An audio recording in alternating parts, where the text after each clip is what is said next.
Stage 12, first day in the Pyrenees, and kind of a chill GC day. Ineos paced the field in behind a long-gone break, a little odd given the guy sitting on the back of their train in yellow isn't on their team. After all, Stage 13's TT was only 27k and undulating with non-standard pacing and effort. Go really hard at the start and rail the downhills because they are technical and if you don't go fast down there you lose a lot of time. Bennett's GC leader Steven Kruiswijk put this to good use, though most GC kids other than Ineos' Egan Bernal and Movistar's Nairo Quintana seemed to do okay.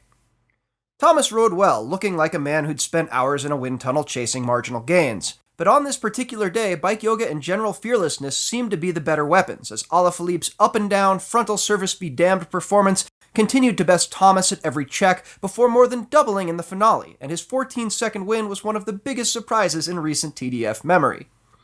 Thomas copped to not feeling great. Yeah, when I really wanted to step on it, I didn't quite have that last 5%, but... And that's not a great sign going into the Tour's first Or-category climb on stage 14, especially considering Alaphilippe's decidedly relaxed demeanor. With shades of stage 6, Movistar took over pacemaking 62k out and crested the day's penultimate climb in a group reduced to about 30, but significant regrouping occurred on the descent, likely aided by a substantial tailwind.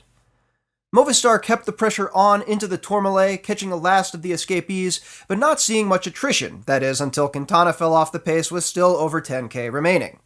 While Ineos did technically take things up at the front, it was hardly dominant, as emphasized by an immediate and unchallenged attack and a general fanning out and bunching behind their train.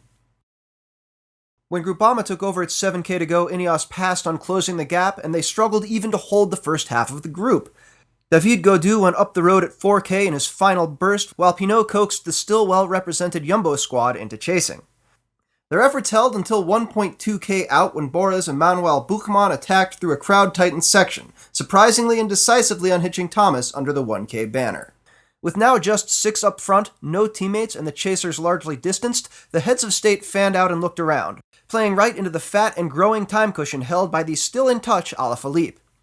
Only Buchmann seemed interested in attacking, and again the tailwind might have held things together, even as Movistar's Mikel Landa dangled. Pinot and Kruiswijk moved forward into the final hairpin, which provided a reversal of wind direction, and the Jumbo rider's tighter line left him a little more exposed and may have sheltered the Groupama rider as he accelerated with 300 meters to go. Bernal responds, drawing Alaphilippe immediately to his wheel. The Ineos rider checks back and pulls off, looking for help, inadvertently offering a sheltered opening to pass through. Kruiswijk follows with just a touch of argy-bargy, but seems to repeat the mistake moments later, passing Alaphilippe on the windy side of the road, giving him a draft to launch on and a shorter path to the line. Pinot took the stage, followed by Alaphilippe and Kruiswijk 6 seconds down. Thomas limped in a half-minute later, meaning on yet another day he was expected to falter. The DQS rider actually increased his GC lead to over 2 minutes. Stage 15, third most meters of climbing in the race and the most ferocious breakaway we've seen thus far, with Bardet, Quintana, and a host of GC team domestiques. The race leaders confidently took up the work of, what's the sponsor-appropriate metaphor for setting tempo here? Extruding the PVC?